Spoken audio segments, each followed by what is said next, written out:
보실 말씀은 빌립보서 2장 16절 말씀입니다. 빌립보서 2장 16절 말씀.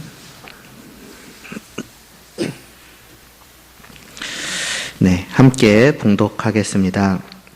생명의 말씀을 밝혀 나의 다름질이 헛되지 아니하고 수고도 헛되지 아니하므로 그리스도의 날에 내가 자랑할 것이 있게 하려 함이라. 아멘. 사도 바울은 이제 하나 되어 가야 할 빌립보 교회에게 서로를 향해서 또 무엇보다 하나님을 향하여서 이제 낮아지고 순종하며 그래서 모든 일에 있어 원망과 시비가 없이 하라 하였습니다. 이렇게 하나 된 모습이야말로 하나님께서 교회에게 보시기를 원하시는 모습이다. 그것 때문이다라는 것은 말할 것도 없거니와 또 특별히 하나님께서 세상을 위하여서 교회에게 맡기신 역할이 있었기 때문이었습니다. 어그러지고 거스르는, 말하자면 뒤틀려버린 세대 가운데에서 이 세상을 밝히 비추는 그 빛의 역할 말이지요. 온 세상 모든 사람들이 하나님의 피조물로서 마땅히 가져야 하는 올바른 마음과 또 자세와 그로부터 나타나는 모든 말과 행동은 무엇이겠습니까? 바로 자신의 창조주 되신 하나님 앞에 자신을 낮추고 또 온전히 그분을 섬기며 그분의 다스림에 순종하는 것입니다. 그러나 모든 사람들은 죄인 되어서 그 본래에 마땅하고 올바른 모습이 완전히 어그러지고 뒤틀려 있는 것이지요. 그래서 누구 하나 하나님을 알지 않으며 하나님 앞에 자신을 낮추지 않으며 그리고 하나님을 섬기지 않으며 순종하지 않습니다. 거꾸로 하나님보다 위로 올라가고자 하며 자신이 그 자리를, 자기의 왕된 자리를 차지하고자 하며 또 그러한 자신과 같이 위로 올라가려는 다른 모든 사람들을 밟고 그 위에 서고자 합니다. 그러니 그러한 과정 속에서 서로가 원망하고 또 불평하고 시비가 생기고 다툼이 생기고 분열이 생기고 하는 것이지요. 그것이 어그러지고 뒤틀려 있다는 것도 모른 채, 그래서 그것이 얼마나 비참한 인생인지도 모른 채 그냥 그렇게 죄악의 어둠 속에서 살아가는 것입니다. 그런데 이러한 세상 속에서 하나님께서 먼저 부르신 성도들이 있고 그들로 하나가 되게 하신 교회가 있는 것이지요. 이는 다만 그렇게 부르시고 하나 되신 그들만을 구하기 위함이 아니라 아직까지도 그 자신들의 비참한 처지를 알지 못하고 어둠 속에서 아득바득 죄에 죄를 더하며 위로 올라가고자 하는 세상을 향한 것이기도 합니다. 위로 올라가고자 하나 실상은 영원한 그 멸망의 밑바닥으로 향해 갈 뿐인 저 세대에게 교회를 통해서 빛을 비추고자 하심이지요.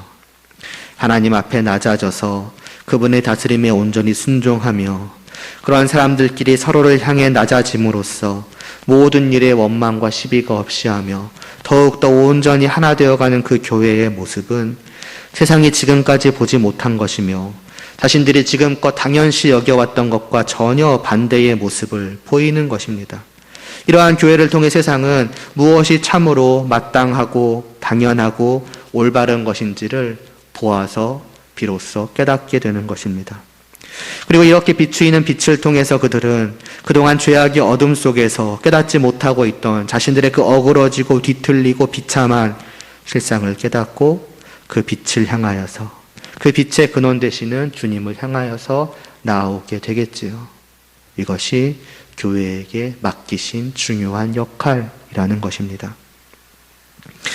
그래서 이처럼 세상에서 그들 가운데 빛들로 나타내라 말씀하였던 사도 바울은 이제 오늘 본문에서 바로 이어서 생명의 말씀을 밝히라고도 합니다. 바울은 이를 통해서 세상을 향하여 너희가 나타내라 비추이라 하였던 그 빛, 교회가 내뿜는 그 빛이 어떠한 것인지를 다시 한번 깨닫게 합니다. 다르게 말하자면 하나님께서 주님 안에서 우리에게 주셨고, 그래서 우리가 지니고 있고, 또 지니고 있을 뿐 아니라 드러내야 하는 것이 무엇이며 또 얼마나 중요한 것인지를 새삼 깨닫도록 하며, 그래서 교회가 세상 속에서 맡은 그 역할의 무게를 더 깊이, 더 중하게 느끼도록 하는 것일 것입니다. 그것은 바로 생명이라는 것이지요.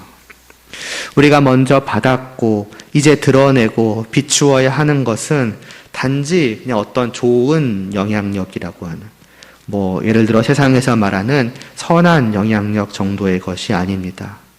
하나 되는 것, 낮아지는 것, 섬기는 것, 이런 모습들이 얼마나 좋으냐.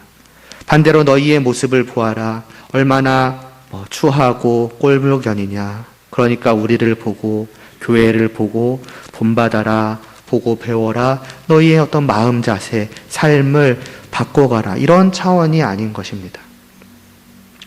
교회가 저들에게 비추이는 것은 생명입니다. 무엇을 의미하는 것이겠습니까? 교회가 빛을 비추는 대상인 이 세상 모든 사람들, 이 거스르고 정말 뒤틀려 있는 그들은 실상은 다 죽어 있다는 것입니다. 그러니 교회가 저들에게 외치는 것은 우리를 보아라. 우리를 통해서 너희의 그 지금의 모습을, 실상을 알아라. 너희 모두는 바로 지금 다 죽어 있는 것이다. 이것을 외치는 것입니다. 좀 전에 말씀드린 낮아지는 것, 섬기는 것, 원망과 불평 없이 하나 되어가는 이런 모습들은 그냥 조금 더 나은, 뭔가 윤리적으로, 도덕적으로 조금 더 괜찮은, 멋진 그런 모습이 아니라 생명을 얻은 자들이 살아있는 모습을 보이는 것이며, 그렇지 않은 저들의 서로 높아지려 하고 그래서 원망하고 불평하며 분열되어가는 모습은 그냥 눈살이 찌푸려지는, 윤리적으로, 도덕적으로 혹은 인간적으로 좀 보기 그런, 또 보기 흉한 그러한 모습이 아니라 생명을 잃어버린 자들의 죽어있는 모습이라 하는 것입니다. 왜 그렇습니까? 그것은 너무나 당연하게도 우리의 창조주 되시며 우리의 생명의 근원 되신 하나님을 버린 것이며 하나님과의 관계가 끊어진 것이기 때문에 그렇습니다. 생명의 근원에서 떨어져 나왔는데 살아있는 것이 있을 리 있겠습니까? 나무에서 떨어져 나간 가지는 아무런 생명이 있지 않으며, 이러한 사실은 예를 들어 그 가지에 붙어있던 잎사귀가 곧 갈색으로 변해가며 말라 비틀어지는 그러한 모습을 통해서 드러나지 않겠습니까? 그 갈색 나뭇잎을 보고서 보라고, 여기 나뭇잎이 붙어있지 않냐고, 이 가지는 여전히 살아있는 것이라고 말할 그러한 사람은 없을 것입니다. 그 나뭇잎은 그저 그의 죽음을 분명하게 드러내어 보여주는 것일 뿐입니다. 이 같은 우리 모든 죄인들의 죽음은 그냥 우리가 추측하는 것이 아닙니다. 죽어 있지 않나? 죽어 있을 것이 아닌가? 그렇지 않고 있는 성경의 분명한 선언입니다. 하나님께서는 모든 사람들이 허물과 죄로 이미 죽어 있다라고, 지금 이미 그들은 죽어 있는 상태라고 분명하게 선언을 하십니다. 그리고 그렇게 죽어 있는 자들에게 주신 것이 바로 복음이지요. 죽은 자들에게 좋은 소식이라는 것, 복된 소식이라는 것은 무엇이겠습니까? 다른 무엇도 좋은 소식이 될 수 없을 것입니다. 오직 단 한 가지, 이들에게 복된 소식은 단 하나, 생명에 대한 소식뿐입니다. 너희는 죽어 있으나 하나님께서 그러한 너희를 다시 살리셨다라고, 살리신다라고 하는 것 말고는 아무것도, 다른 무언가가 좋은 소식이 될 수 없을 것입니다. 하나님께서 이것을 주셨다, 저것을 주셨다, 무엇을 주셨다, 그런 것이 죽은 자들에게 무슨 소용이 있겠습니까? 오직 생명만이, 하나님께서 이들에게 베풀어 주시는 생명만이 바로 복음인 것입니다.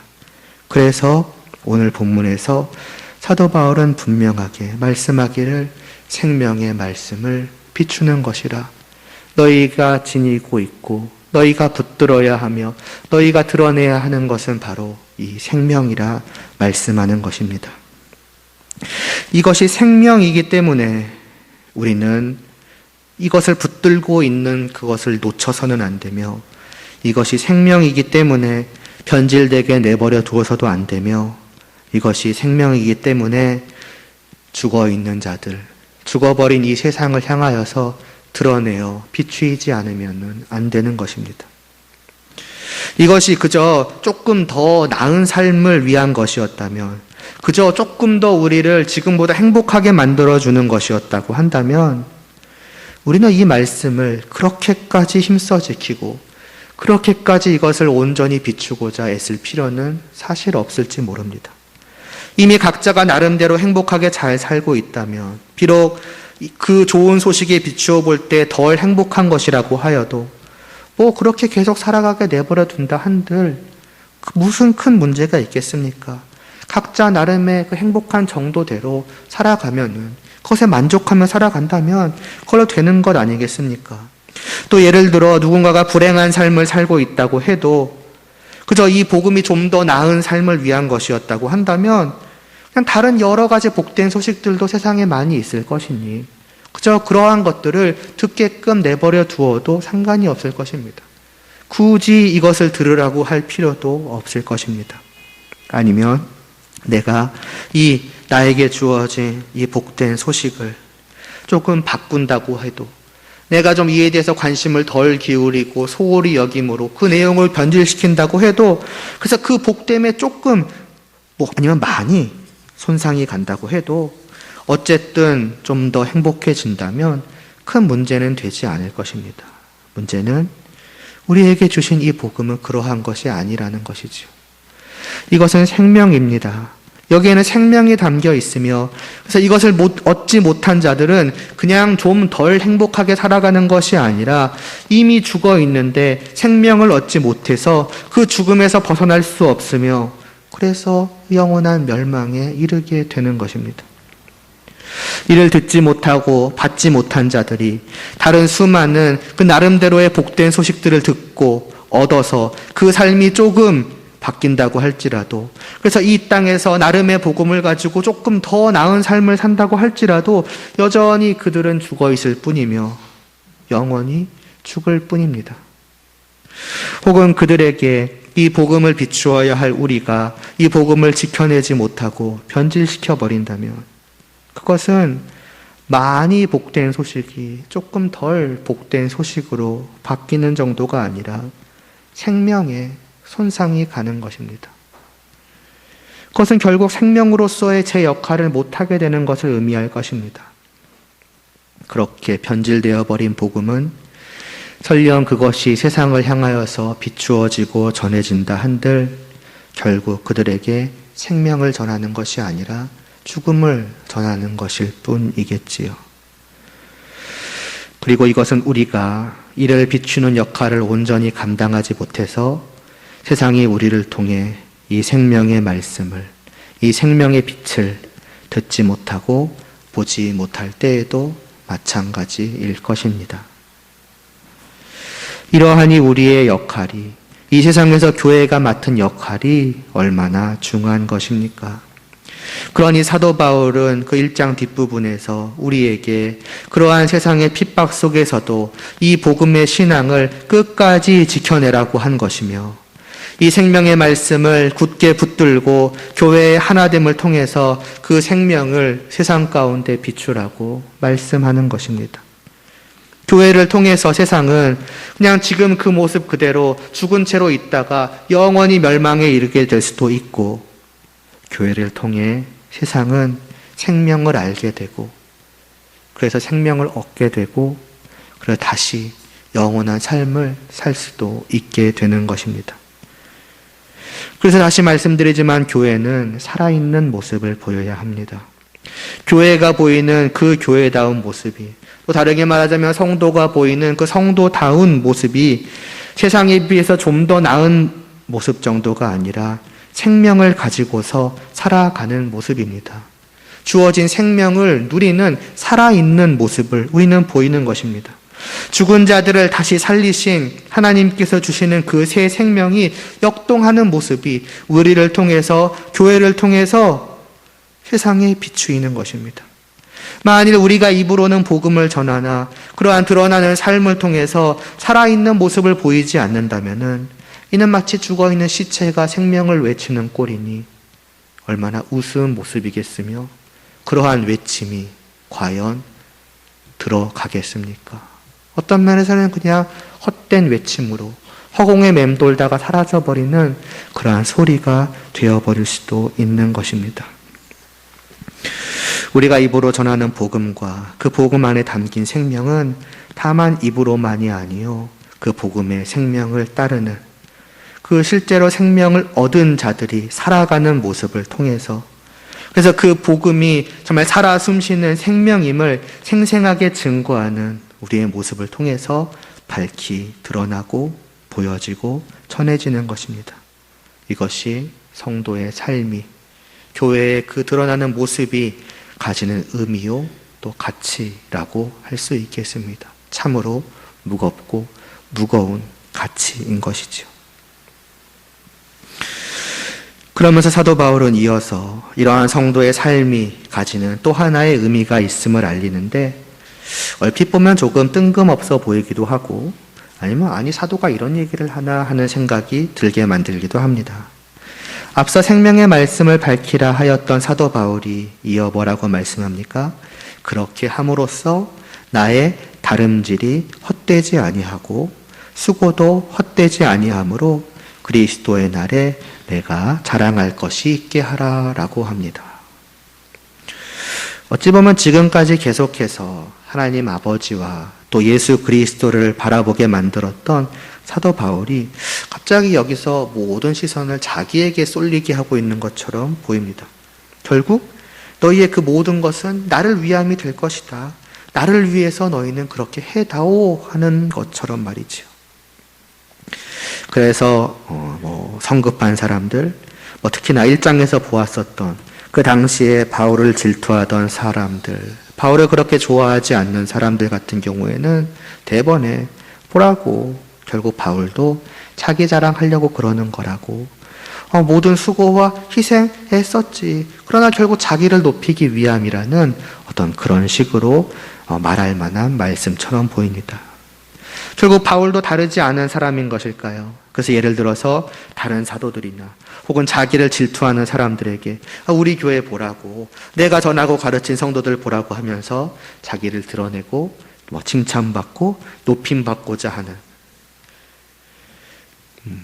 그럴 리가 없지 않겠습니까? 사실 굳이 이거를 말하는 것조차도 우스울 정도입니다.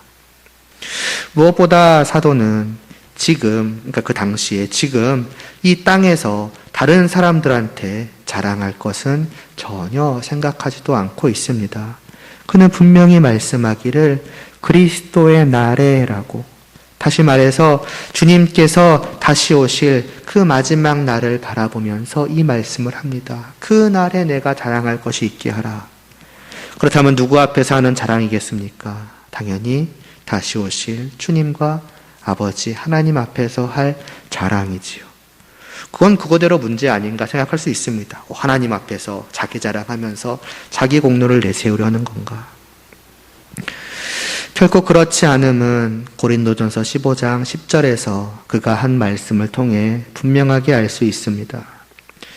그러나 내가 나 된 것은 하나님의 은혜로 된 것이니 내게 주신 그의 은혜가 헛되지 아니하여 내가 모든 사도보다 더 많이 수고하였으나 그러나 내가 한 것이 아니요 오직 나와 함께 하신 하나님의 은혜로다 라고 한 바울의 고백은 그 많은 수고와 헌신과 희생에 대해서 심지어 그 누구보다도 비교할 수 없을 만큼 수고하였다고 할지라도 거기에 대한 한 톨만큼의 공로도 자기에게로 돌릴 생각이 없으며 모든 것을 하나님의 은혜로 다 하나님께로 돌리고자 할 뿐임을 알 수 있습니다. 이게 사도 바울의 마음입니다. 그렇다면 도대체 뭘까요? 왜 사도 바울은 여기서 이런 말씀을 한 것일까요? 마태복음 25장에서 예수님께서 이런 비유의 말씀을 하신 적이 있습니다. 아마 잘 아실 비유라고 생각이 됩니다. 한 주인이 자신의 종들에게 각각 5달란트, 2달란트, 5달란트라고 하나요? 5달란트라고 하죠. 보통 5달란트, 2달란트, 1달란트를 맡기고 떠났다고 하는 그 비유입니다. 1달란트 받은 종에 대한 건 잠깐 이렇게 두고요. 5달란트 받은 종과 2달란트를 받은 종은 어떻게 하였습니까? 곧바로 그것으로 장사를 하여서 각각 5달란트와 2달란트의 이윤을 남겼습니다.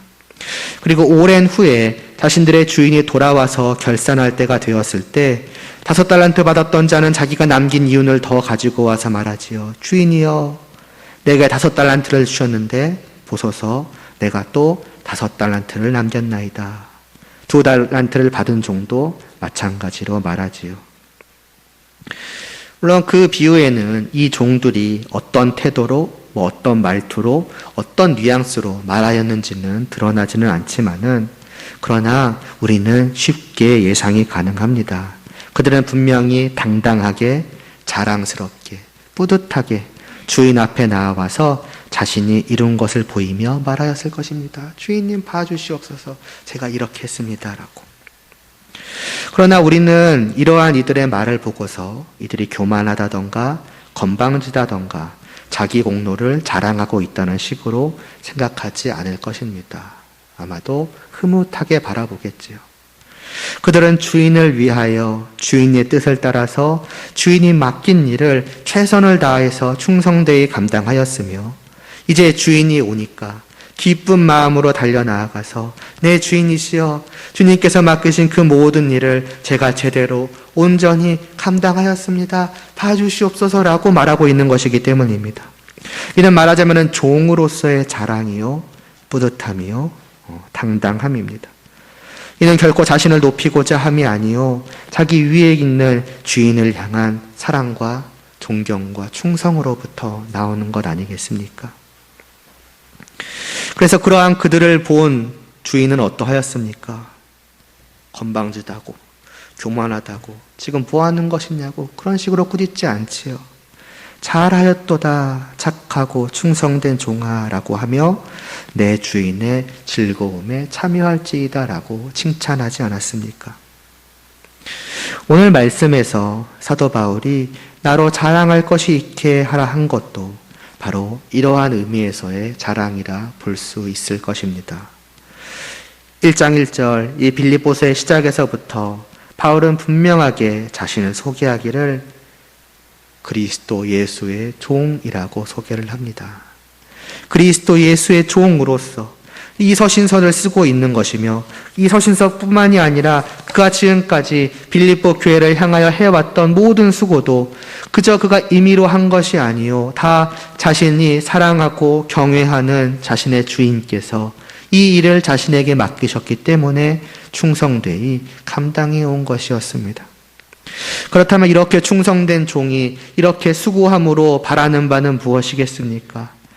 그리스도의 날에, 마지막 날에 주님께서 다시 오셔서 자기를 찾으셨을 때에 앞에서의 비유에서와 같이 마치 기쁘게 뛰어나가서 주인이시여, 주님이시여, 제가 주께서 맡긴 모든 일을 온전히 감당하였습니다. 보시옵소서, 그 결실이 여기에 있습니다 하고 자신이 이룬 것을 보여드리는 것 아니겠습니까? 그렇게 주인 앞에서 말하자면 자랑하는 것이지요. 그 어떠한 종도 만일 그가 진정으로 충성된 자라고 한다면 주인이 돌아왔을 때 아무것도 보여드릴 것이 없어 쭈뼛거리며 송구한 마음으로 나아가 무릎을 꿇고 용서를 빌기를 원하지는 않을 것입니다. 또 그것을 보고서 야, 저 종은 참으로 겸손하구나라고 말할 사람도 없을 것입니다. 물론 이렇게 말할 수 있을지도 모릅니다. 중요한 것은 결과보다 충성되게 감당한 여부가 아니겠느냐. 성공과 실패는 사람의 손에 달린 것이 아니니, 더욱이 우리는 그 모든 것이 하나님의 손에 달려 있다는 것을 아니, 결실의 여부를 가지고 자랑스럽게 나아가거나 그렇지 않거나 하는 것이 아니라 정말 충성된 그 마음을 가지고 내가 감당했는가 아니냐를 가지고서도 충분하지 않겠느냐라고 말입니다. 틀린 말은 아니지요. 그러나 참으로 주인을 사랑하는 종의 입장에서 생각을 해보면 만일 그가 충성되이 그 일을 감당했으나 그 결과에 있어서는 실패를 했다고 했을 때 과연 그 종은 자신이 충성되게 일했다는 그 사실을 가지고 당당하게 나아가서 자랑스럽게 주인께 말하고자 하겠습니까? 그렇게 하고자 하지 않을 것입니다. 그가 정말 주님을 사랑하면 사랑한 만큼, 또 충성되이 일하였으면 일한 만큼, 가능하다면 그 결실을 가득 품에 안고서 주인에게 보여주고자 하는 것이 그 종이 가질 좋은 의미로의 욕망일 것입니다. 간절한 바람이죠. 누가 자신의 실패한 결과물을 가지고 주인 앞에 나아가기를 원하겠으며 또 그것을 내놓고서도 저는 정말로 충성되이 일했다고 말하고자 하겠습니까? 물론 주님께서는 그런 종을 실패한 종이라고 꾸짖으실 리 없고 오히려 너가 내게 얼마나 충성하였는지 나를 위해 얼마나 수고하였는지 내가 잘 알고 있다고 걱정하지 말고 염려하지 말고 근심하지 말고 슬퍼하지 말라고 고개를 들고 일어나서 나와 함께 즐거움에 참여하자라고 분명 주님께서는 그렇게 말씀하실 것이나 그러한 주님이 바로 우리의 주님이시라는 것은 누구보다 우리가 잘 알고 있지만 그러나 기왕이면은 그 결실을 보여드리기를 원하는 것이 충성된 종의 마음이 아니겠습니까? 그런 이 종 바울, 곧 주께서 보내신 사도, 교회를 위한 목회자요, 양떼를 위한 목자인 이 바울이 맺을 그 사역의 결실은 무엇이겠습니까? 그는 무엇을 이루어서 주님 앞에 보이기를 원하겠습니까? 바로 이 성도들입니다. 맡기신 양떼요, 교회입니다. 그 양떼가 잘 먹고 잘 자라서 한 몸 된 교회를 주님의 뜻대로 온전히 이루어가는 모습. 그래서 이들을 통해서 이 어두운 세상 속에 생명의 밝은 빛이 비추어 있는 그것. 이를 위해서 주님께서는 바울을 보내셨고 이를 위해서 바울은 지금까지 달려왔고 수고했으며 심지어는 지금 감옥 안에서 자기 한 몸, 자기 건강 챙기기도 바쁠 그때에 오직 이들을 생각하며 하나님의 말씀을, 주님의 뜻을 이 양떼들에게 가르치고 권면하는 것입니다. 주님을 향한 그 충성됨이 어떠한 것인지는 정말 다시 한번 이들에게 절절하게 깨달아지게 되겠지요. 그런 주님을 향한 자신의 마음과 그 주님을 향한 자신의 바람을 지금 이들에게 전하고 있는 것입니다. 이것이 종된 나의 바람이요 자랑이다. 그러니 너희는 무엇이겠습니까? 부디 이 말씀들을 가볍게 여기지 말고 흘려 듣지 말고 잘 듣고 믿음으로 받고 그대로 행해다오 하는 것이죠. 이런 바울을 보고서 이런 생각을 할지도 모릅니다. 바울의 충성됨이야 이미 충분히 알고 있고 그 마음이 얼마나 귀한 것인지 안다라고. 근데 그걸 다시 한번 굳이 이들에게 알려서 어떤 면에서는 마치 이들을 채찍질 하듯이 그러니까 너희는 해야 돼. 해라는 식으로 마치 뭐라고 표현하면 좋을까요? 노예들의 대장이 노예들을 채찍질해서 목표 분량을 달성하게 만드는 그러한 식으로까지 해야 하는가라고 말입니다. 그 노예들의 대장도 분명 충성된 마음으로 목표 분량을 채우기 위해서 할 것이되 굳이 이렇게까지 해야 되는가? 그러나 이미 앞에서도 말씀드렸지만 이들에게 하라고 어떻게 보면 강권하고 있는 이것은 그 노예들의 힘든 일과는 분명히 다릅니다. 이것은 주어진 생명을 누리는 것입니다. 달리 말하면 하나님께서 그들에게 베푸신 그 하늘에 속한 참된 복을 그 생명을 가지고 이 땅에서 누려가는 것입니다. 양떼들을 향하여서 말하자면 너희가 이 주님의 풀밭에서 마음껏 먹고 힘차게 뛰놀라 하는 것과 같은 것입니다. 자꾸 거기를 떠나서 비실비실하며 다른 곳으로 가서 다른 것을 먹으려고 하는 그러한 양떼들을 향하여서 말이지요. 그리고 또 한편으로는 이들 또한 바울과 같이 주님의 백성으로서 자신의 왕 되신 그리고 자신의 머리 대신 자신들이 사랑에 맞지 않는 주님 아니겠습니까? 바울만의 주님이 아니요 이들의 주님입니다. 바울만의 왕이 아니요 이들의 왕이기도 합니다. 그렇다면 바울이 자신의 주님을 향해 가는 그 충성되고 가득 결실을 맺기를 원하는 그 마음은 분명 이들에게도 가져져야 하는 것이며 그것이 또한 이들에게도 자랑이 되는 것 아니겠습니까? 그러니 이를 해가는 것은 장차 주님 앞에서 바울이 내보일 바울의 자랑일 뿐만 아니라 이들 각자가 이 교회가 주님 앞에서 내보일 그들의 자랑이기도 한 것입니다. 이리 보나 저리 보나 바울은 바로 이들이 부디 이룰 수 있도록 독려하고 호소하고 있는 것이니 이거는 그야말로 복된 권면이라고 할 수 있는 것이지요. 감히 노예 대장의 채찍질하고는 비교할 수가 없는 것입니다. 그래서 사도 바울은 이렇게 이번에는 그러한 자신과의 관계를 통해서 부디 이들로 할 수 있도록 하고 있는 것입니다. 사도 바울과 이들의 관계를 생각해 보시기 바랍니다. 목자와 양으로서 갖는 그 특별한 애정의 관계는 우리가 1장에서부터 여러 번 보아오지 않았습니까? 바울이 이들을 떠난 후로도 이들이 지금까지 계속해서 바울의 사역을 물질로 기도로 참여해 왔고 지금도 감옥에 갇힌 바울을 염려하여 사람을 보낸 것을 보아도 이들이 바울을 얼마나 사랑하고 있는지를 알 수가 있습니다. 그리고 그렇게 자신들이 사랑하는 바울이 말하고 있는 것이지요.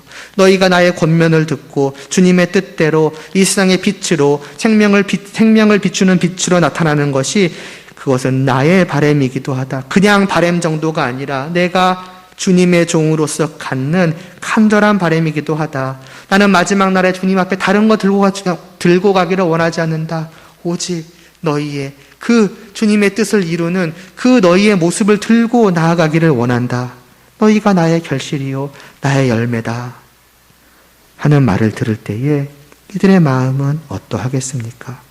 마음이 뜨거워지고 우리의 사도 바울에게 있어서 우리가 이러한 의미구나. 바로 이것이 사도 바울의 간절한 바람이기도 하구나라는 말을 들을 때에 그들에게는 이 일을 해야만 하는 또 하나의 분명한 이유와 동기가 생기는 것입니다. 사도 바울은 이러한 마음을 담아서 이 말씀을 주고 있는 것이며 그리고 빌립보 교회에게만이 아니라 바로 우리에게도 이 말씀을 주고 있는 것이지요. 그렇다면 우리도 같은 마음으로 이 말씀을 받아야 할 것입니다. 이들이 그 바울과의 관계 속에서 이 바울의 말씀을 듣고 느꼈을 그 심정, 아까 예를 들어서 그 불타오르는 뜨거운 마음이라고 했는데 그러한 마음이 오늘 이 말씀을 받는 우리 안에도 동일하게 있기를 간절히 바랍니다. 사도 바울이 시대를 뛰어넘어서 같은 심정으로 오늘 우리에게 이 말씀을 전하고 있는 것이며 또 한편으로는 또 저를 통해서도 이 말씀을 전하고 있는 것입니다. 굳이 예를 드는 것은 사실 사도 바울에 비하면은 어떤 관계적인 면이나 또 사도 바울이 이들을 향해 가졌을 그 마음의 어떤 정도적인 면이나 사실 비교하기는 많이 부끄러우나 그러나 말씀을 맡은 종으로서의 그 바람은 다르지 않다는 것입니다. 다른 무언가를 보기를 원하는가? 그렇지 않습니다. 오직 단 하나이죠. 맡기신 이 말씀이 온전히 전해짐으로 말미암아서 이 생명의 말씀이 우리 안에서 모든 삶을 통해서 역동하며 그러한 생명의 말씀의 빛이 이 땅 가운데 비추어지는 것. 그것 외에 무엇을 바라겠습니까? 물론 사도 바울처럼 어떻게 보면은 자기를 보게 하면서 제발 나를 봄으로써 이 일을 하라고 말하는 것처럼 여러분들 향해서 저를 생각하시오라는 말을 하기는 사실은 많이 부끄럽지만 그러나 말씀을 전하는 자의 바람은 다르지 않다는 것입니다. 그러한 마음이 오늘 이 시간을 통하여서 또 사도 바울의 바람이 이 시간을 통하여서 우리 모두에게 전해지기를 바라고 그래서 내가 생명을 누리지 않으면 안 되겠구나. 생명을 누려야만 하는 분명한 이유가 여기에 또 있구나. 그러한 마음들을 참으로 갖게 되기를 바랍니다. 간혹 우리가 믿음으로 받은 것이 무엇인가 하는 것을 잊어버린 것처럼 보일 때가 있고는 합니다. 예를 들어 주일에 몸된 교회로서 함께 한자리에 모여 있을 때, 또 예를 들어 몸된 교회요 그 지체로서 세상 속에 흩어져 살아갈 때 말입니다. 우리가 하나님의 은혜로 말미암아 그 복음을 믿는 믿음으로 얻게 된 것은 다시 말씀드리지만 참 생명이고, 그것은 이 땅에서는 전혀 누리지 못하다가 마지막 날에 가서야 비로소 얻게 되는 그러한 것이 아닙니다. 우리가 믿음을 가진 그 순간부터 우리는 이미 이 생명을 누리고 있는 자들이며, 그렇다면 그 생명을 누려가는 것은, 말하자면 살아있는 자로서 정말 살아가는 그 모습은 우리의 매일의 매 순간의 시간 속을 가득 채워야 할 것입니다.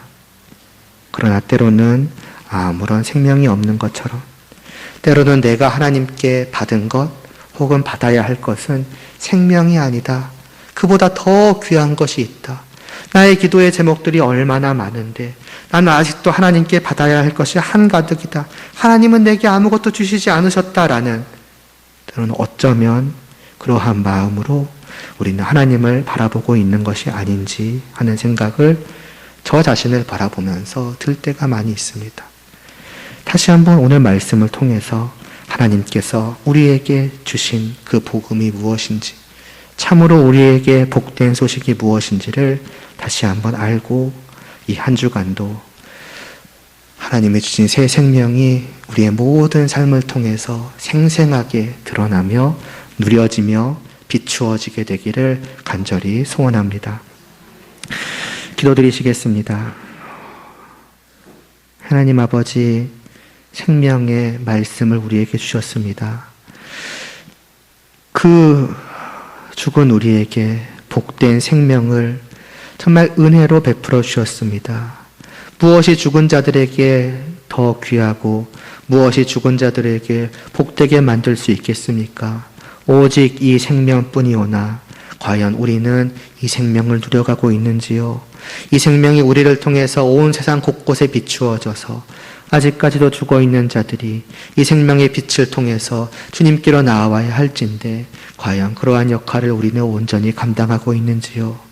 오늘 말씀을 통해 다시 한번 이에 대해 생각케 하여 주시옵시고, 이 한 주간도 우리가 주님께 받은 그 새 생명을 따라서 살아감으로써 역동하는 그 생명의 빛이 밝히 드러나게 하여 주시옵시고, 이를 통해 이 어두운 세상이 밝은 빛을 향하여서 나올 수 있게 하여 주시옵소서. 예수님의 이름으로 기도드리옵나이다. 아멘.